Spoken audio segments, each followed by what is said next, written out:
So, has creation done its job? So one half of the statement is right. No contradiction about that. Have you done your job? No. So the other part is also right.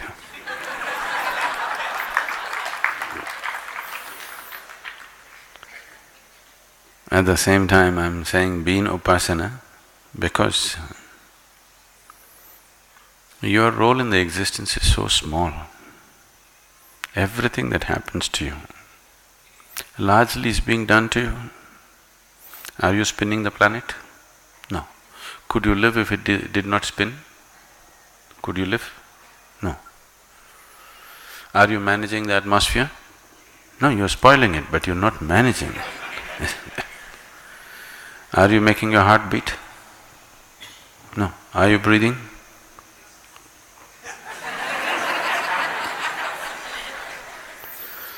Everything that's vital to life is happening, isn't it? Your business is just to become receptive to the bounty of life, to know life in its fullest way. If you're willing to be blissful, joyful, do something worthwhile about yourself, or you're willing to do something worthwhile about 10 people around you, we will take care of your living goals. All you have to do is, to whom? Just the creation. Isn't it big enough to bow down? Isn't it big enough to bow down? Just the creation. On top of that you want one more thing? Isn't creation itself big enough to bow down, I'm asking? Isn't the mountain big enough to bow down?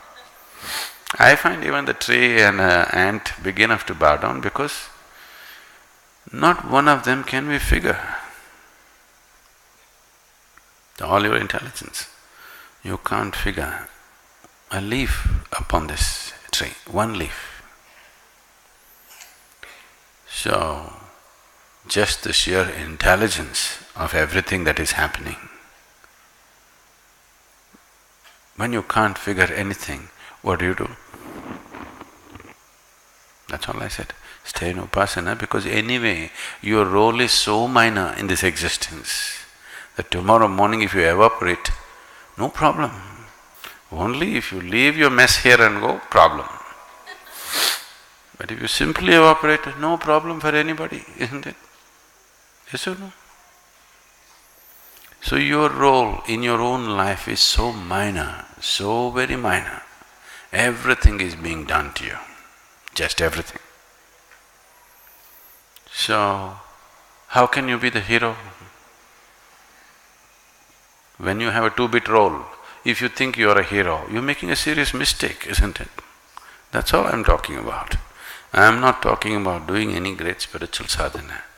But if you live in truth, that is the sadhana. What else? To stop the lies that you're creating, that is all the sadhana. Searching for truth, knowing truth does not mean you have to go in search of it somewhere. It's not hiding behind the mountain, it's on this side,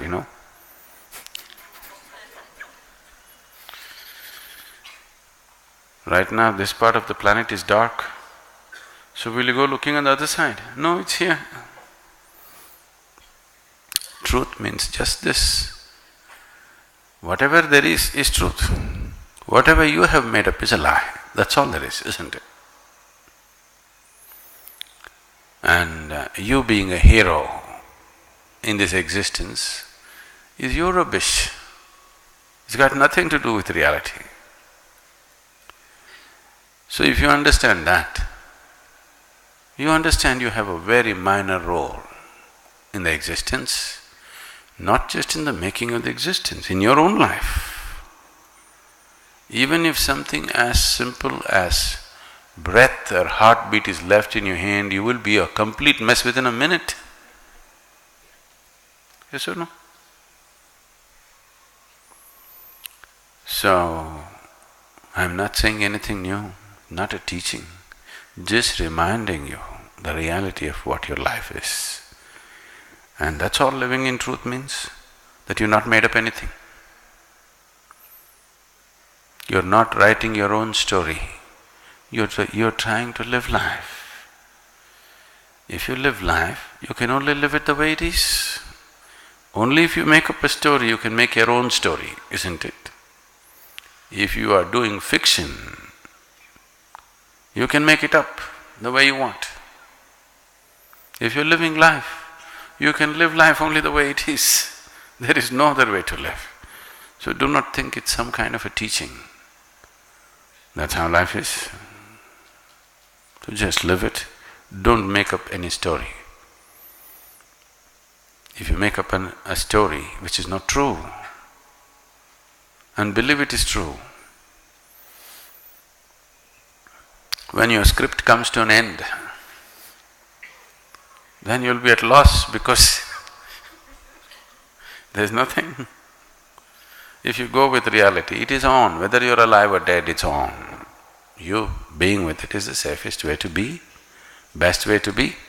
That's the only way you can experience life. Otherwise, you will experience the treachery of your own words, nothing else.